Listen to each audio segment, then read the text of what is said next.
লন্ডনে Palestine action গ্রুপের ওপর থেকে নিষেধাজ্ঞা প্রত্যাহারের দাবিতে আয়োজিত বিক্ষোভ ব্যাপক ধরপাকড় চালিয়েছে পুলিশ। শনিবার পার্লামেন্ট স্কোয়ারে ১,৫০০ মানুষের সমাবেশ থেকে ৪২৫ জনের বেশি গ্রেফতার হন। ডিফেন্ড আওয়ার জুরিস নামের সংগঠন বিক্ষোভের আয়োজন করে। তারা অভিযোগ করেছে, প্ল্যাকার্ডে প্যালেস্টাইন অ্যাকশনের পক্ষে স্লোগান থাকায় অনেকেকে নির্বিচারে আটক করা হয়েছে। বসুন্ধরা, উত্তরা, বনশ্রী, কুড়িল ও বাড্ডা সহ রাজধানীর বিভিন্ন স্থানে অভিজাত ও অত্যাধুনিক মানের ফ্ল্যাট কেনার এক নির্ভরযোগ্য প্রতিষ্ঠান pleasant properties limited.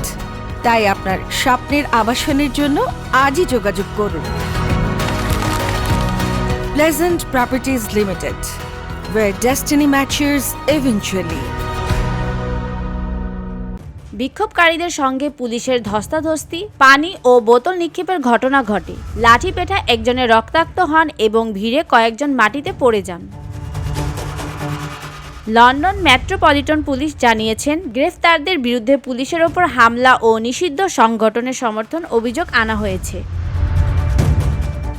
VOD Bangla news desk.